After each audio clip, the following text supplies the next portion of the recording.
Student life आज हम discuss करेंगे MGT 211 के लेसन नंबर 18 को। देखते हैं इसकी हेडिंग क्या है। Compensation and benefits. ये उसी लेक्चर का कॉन्टीन्यूअस लेक्चर है 17 का कि आप जब आप वर्कर्स को या एम्प्लॉयज़ को हायर करते हैं तो आप उनको कुछ कंपनसेशन या कुछ बेनिफिट्स देते हैं ताकि आपकी जॉब अपॉर्चुनिटीज़ जो हैं वो अट्रैक्टिव हों और अच्छे लोग उसको अवेल कर सकें। जब भी किसी ऑर्गेनाइजेशन में कोई अच्छा काम करता है तो वो सैलरी के अलावा उसमें कुछ इंसेंटिव, बोनस, बेनिफिट्स और रिवार्ड्स होते हैं जो कि ऑर्गेनाइजेशन अपने एम्प्लॉयज़ को पे करती है ताकि वो इनकरेज होकर अच्छा काम करते रहें। उसके बाद क्या वेजेस एंड सैलरीज। वेजेस में क्या होता है, आप कंपनसेशन करते हैं मनी की सूरत में, ठीक है। आप उनको कोई डेली वेजेस जब पे करते हैं तो उसके साथ उनको कोई एक्स्ट्रा बोनस दे देते हैं, एक्स्ट्रा मनी पे कर देते हैं। उसके बाद सैलरी है। सैलरी में क्या कंपनसेशन होती है, आपकी आपके ऊपर रिस्पॉन्सिबिलिटी होती है कि आप उनको कोई बोनस देते हैं एंड पे सैलरी के साथ, या फिर उनकी जो रिस्पॉन्सिबिलिटीज़ होती हैं उनमें थोड़ी सी आप कमी कर देते हैं। उसके बाद इंसेंटिव प्रोग्राम्स क्या होते हैं, इसमें क्या इंक्लूड होता है कि आप उनको इंडिविजुअल कोई प्लान ऑफर कर देते हैं, जैसे कोई इंश्योरेंस आपने करवा दी या कुछ रिवॉर्ड पे कर दिया। उसके बाद बोनस में क्या इंक्लूड होता है कि आप उनको मनी की सूरत में कुछ एक्स्ट्रा सैलरीज या इस तरह का कुछ पे कर देते हैं। उसके बाद आपका नेक्स्ट पॉइंट क्या है, मेरिट सैलरी सिस्टम। इसमें क्या होता है कि आप कंपनसेशन उनको देते हैं उनकी परफॉर्मेंस की बेस पे, ठीक है। कि अगर वो आपके मेरिट पे अच्छा उतरे हैं तो आप उनकी सैलरी में इंक्रीमेंट कर देते हैं, कुछ उनको बोनस देते हैं। उसके बाद नेक्स्ट पॉइंट क्या है, पे फॉर परफॉर्मेंस। वही बात की अगर परफॉर्मेंस आपको अच्छी मिल रही है तो आप उसको रिवॉर्ड देते हैं, एम्प्लॉयज़ को रिवॉर्ड देते हैं। उसके बाद आपका नेक्स्ट पॉइंट क्या है, कंपनी वाइड इंसेंटिव्स। इसमें क्या होते हैं, प्रॉफिट शेयरिंग प्लान। कि अगर आपको कंपनी में कोई प्रॉफिट हो रहा है तो आपने उस पर एक लेवल रखा होता है कि अगर इतने लेवल का प्रॉफिट हुआ तो आप उसमें से शेयर करेंगे कंपनी के सब एम्प्लॉयज़ के साथ, आप उनको भी इस प्रॉफिट में से हिस्सा देंगे। उसके बाद क्या गेन शेयरिंग प्लान। इसमें क्या होता है कि अगर वही आपका सेम कि अगर आपकी प्रोडक्टिविटी यूनिट में इम्प्रूवमेंट हो रही है या कुछ भी अच्छा आपको रिवॉर्ड मिल रहा है तो आप उसको शेयर करते हैं एम्प्लॉयज़ के साथ। पे फॉर नॉलेज प्लान। इसमें क्या होता है कि आप इंसेंटिव्स पे करते हैं या आप उनको एम्प्लॉयज़ को कुछ एक्स्ट्रा पे करते हैं ताकि वो और ज़्यादा स्किल्स सीखें और ज़्यादा आपके साथ पैशनेट होकर काम कर सकें।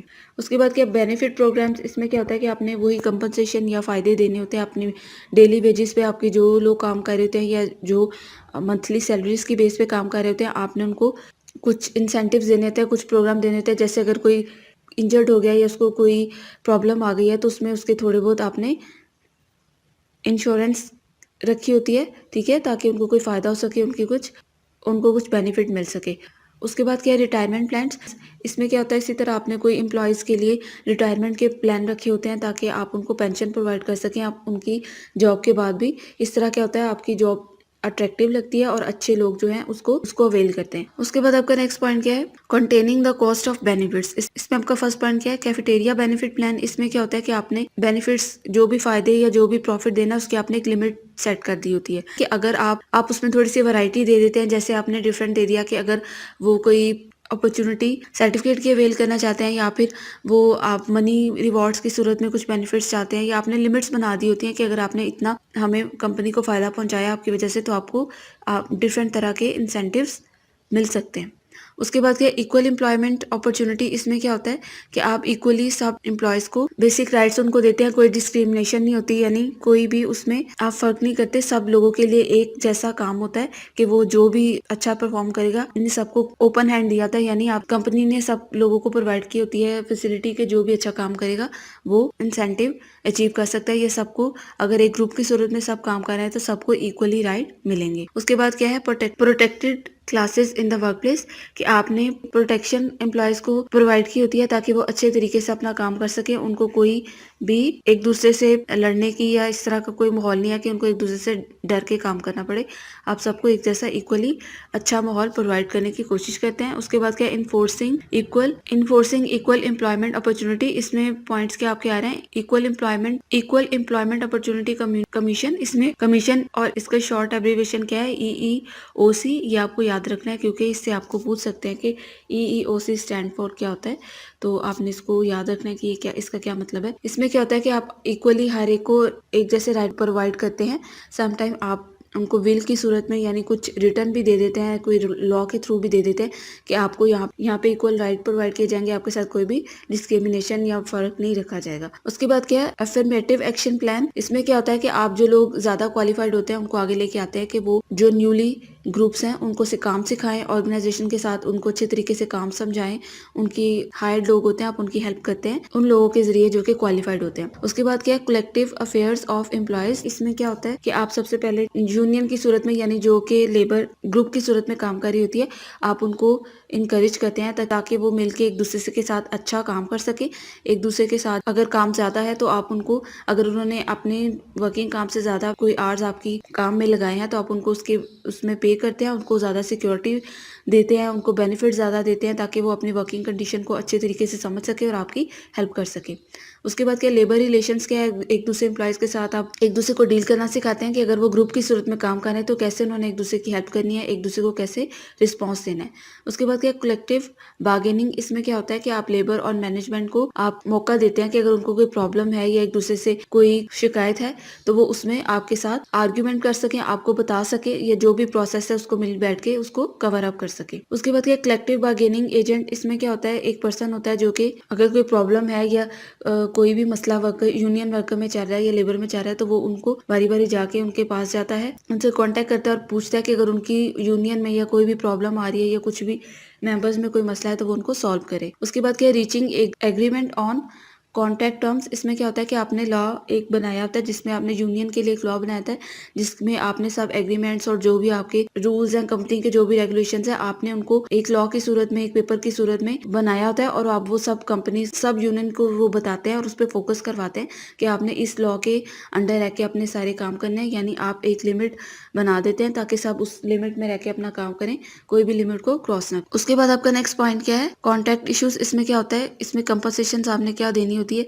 कि आप मेंबर्स को कोई कॉन्ट्रैक्ट साइन करवा देते हैं कि अगर आपने इतना प्रॉफिट हमें दिया तो हम आपको इतनी कंपनसेशन देंगे या आपको इतना प्रॉफिट देंगे, आपकी डेली वेजेस में इंक्रीमेंट कर सकते हैं वो, या फिर आपकी सैलरीज में आपको बोनस या उसी तरह कोई ना कोई आपको इंक्रीमेंट मिल सकता है। ठीक है, आप एडजस्टमेंट कर देते कि अगर हमने इतना गोल ले लिया तो हम उस पर आपको ये बेनिफिट देंगे। उसके बाद क्या बेनिफिट्स क्या है, इसी तरह के अगर आपने आपकी ऑर्गेनाइजेशन को कोई बेनिफिट हुआ है तो आप उसी तरह उस बेनिफिट को एम्प्लॉयज के साथ भी शेयर करेंगे, किसी इंश्योरेंस हेल्थ इंश्योरेंस की सूरत में, कोई हॉलीडेज की सूरत में, या फिर इसी तरह कोई आपने उनको मनी रिवॉर्ड पे कर दिया। उसके बाद जॉब सिक्योरिटीज क्या होती हैं, अगर उनको कोई इंजरी हो गया, कोई काम के दौरान उनको कोई हादसा पेश आ गया तो आप क्या करते हैं, आप उनको कुछ सिक्योरिटी कुछ इंसेंटिव प्रोवाइड करते हैं ताकि वो कुछ बेनिफिट इससे गेट कर सके। और अगर उनका कोई लॉस हो गया या फिर कुछ, और आप उनको एक अच्छा माहौल सिक्योरिटी वाला प्रोवाइड करते हैं ताकि वो इजी होके किसी भी खौफ और डर से इजी होके अपना काम वहाँ पे कर सके। उसके बाद क्या अदर यूनियन इश्यूज के वर्किंग के दौरान अगर कोई यूनियन को या लेबर्स को एम्प्लॉयज़ को कोई भी इश्यूज हैं तो आप उनके साथ मिलके उनको सॉल्व करते हैं, उनके इश्यूज को सुनते हैं, जो भी उनको प्रॉब्लम है आप उनको सॉल्व करने की कोशिश करते हैं। उसके बाद क्या मैनेजमेंट राइट्स। इसमें क्या होता है कि आपने एक पॉसिबल राइट दिए होते हैं अपनी वर्कर्स को कि अगर पॉलिसीज हैं या जो भी राइट्स आप जो भी लिमिट्स आपकी कंपनी के वो सब उनको फॉलो करें, उन सब मैनेजमेंट राइट्स में आपकी प्रॉपर तरीके से आपको आपके राइट्स को फॉलो कर सकें। उसके बाद क्या मोटिवेशन द वर्क प्लेस के आपने मोटिवेशन इसी तरह वर्कर्स में मोटिवेशन लानी होती है, उनको कुछ इंसेंटिव कुछ अच्छा पे करके मॉरली आप उनको इनकरेज कर सकते हैं कि अगर उन्होंने अच्छा काम किया ताकि वो आपकी जॉब से और अपनी के जो भी रूल्स हैं उनसे सेटिस्फाई हो सके। उसके बाद क्लासिकल थ्योरी के क्लासिकल थ्योरी इसमें क्या था कि इसमें ये जज किया गया कि जो भी वर्कर्स हैं उनको आप क्या कर सकते हैं, उनको आप मनी रिवॉर्ड के जरिए इनकरेज कर सकते हैं ताकि वो अपने काम को अच्छे तरीके से कर सके। उसके बाद साइंटिफिक मैनेजमेंट क्या थी, इसमें एक अप्रोच की कि जो क्लासिकल थ्योरी है वो बिल्कुल एम्प्लॉयज के लिए अच्छी है, यानी जो साइंटिस्ट थे इन्होंने 1911 में एक थ्योरी पेश की, एनालाइज किया, रिसर्च किया। उसमें क्या किया कि अगर आप एम्प्लॉयज को अच्छा प्रॉफिट देंगे, उनको अच्छी इंसेंटिव्स देंगे, अपॉर्चुनिटीज देंगे तो वो आपको अच्छा काम देंगे, उनमें मोटिवेशन आएगी। उसके बाद क्या third point time and motion service. इसमें क्या होता है कि आपने new researches time to time आपने अगर न्यू रिसर्चेज न्यू जो भी टेक्निक्स आ रही हैं आप उनको अप्लाई करवाएं अपनी जॉब में ताकि लोगों को कुछ ज़्यादा सीखने का मौका मिले और आपकी जो प्रोडक्टिव एफिशिएंसी है वो भी इंक्रीज हो सके। उसके बाद ये जो साइंटिफिक थ्योरी थी इसके ऑब्जेक्शंस क्या थे, इसमें क्या था बिहेवियर थ्योरी थी कि आपने जब भी काम करने की जगह पे अगर लोगों को अच्छा बिहेवियर प्रोवाइड किया, आपका उनके साथ रिलेशनशिप अच्छा है, आपने उनकी प्रॉब्लम्स है उनको समझा, तो वो क्या करेंगे, वो आपको एक फ्रेंडली तरीके से अपनी प्रॉब्लम्स बता सकेंगे, आपके साथ एक फ्रेंडली एटमॉस्फेयर में आपके साथ काम कर सकेंगे और और आपके जो भी प्रोडक्टिविटी लेवल है उसको वो इंक्रीज कर सकते हैं। ठीक है, अगर आपने उनके साथ अच्छा माहौल क्रिएट किया हुआ है, आपकी मैनेजमेंट अच्छी है, आपके कंपनी के इंसेंटिव्स अच्छे हैं, तो क्या होगा, वर्कर्स उस पर ज्यादा अटेंशन पे कर सकेंगे, आपको ज्यादा अच्छा रिस्पॉन्स दे सकेंगे। उसके बाद आपका लास्ट पॉइंट क्या है, थर्ड वाला, हॉथॉर्न इफेक्ट। इसमें क्या होता है कि आप जो भी तरीके के जो भी टेक्नोलॉजी साथ साथ आ रही है आप उसको मुतारिफ करवाएं, ताकि आपकी प्रोडक्टिविटी इंक्रीज हो सके और आपके वर्कर्स का आप पे बिलीव अच्छा बन सके कि आप उन पे अटेंशन पे कर रहे हैं और आप मैनेजमेंट के साथ उनकी अच्छी एक अटेंशन है, एक अच्छा रिलेशनशिप है, ताकि वो आपको अच्छी प्रोडक्टिविटी आपके यूनिट की दे सकें। ठीक है, ये था आज का लेक्चर। उम्मीद है आपको समझ आ गया होगा। फिर भी कोई कंफ्यूजन हो तो आप मुझसे पूछ सकते हैं। इसमें देखते हैं इंपॉर्टेंट क्या है। एक इसमें ये पॉइंट है आपका कलेक्टिव अफेयर्स ऑफ एम्प्लॉयज। इसके जो 3-4 पॉइंट है आप उनको अच्छी तरह से कर लें। कॉन्ट्रैक्ट इश्यूज जो होते हैं कंपनी के आप वो देख लें, और क्लासिकल थ्योरी की सिर्फ आप डेट्स याद कर लें कि ये थ्योरी किस साइंटिस्ट ने दी थी, फ्रेडरिक टेलर ने 1911 में। तो आप ये थोड़ा सा इसमें याद कर लें कि ये थ्योरी की डेट क्या थी और इसमें बेसिक वो क्या कहना चाह रहा था, और इसमें बेसिक्स क्या है कि वो क्या एनालाइज उसने किया और थ्योरी का मकसद क्या था। बस इसमें यही इंपॉर्टेंट है। आपको फिर भी कोई कंफ्यूजन हो तो आप मुझसे कमेंट बॉक्स में पूछ सकते हैं। प्लीज़ चैनल को सब्सक्राइब करें, वीडियो को लाइक करें और शेयर करें। मुझे दीजिए इजाज़त। अल्लाह हाफिज़।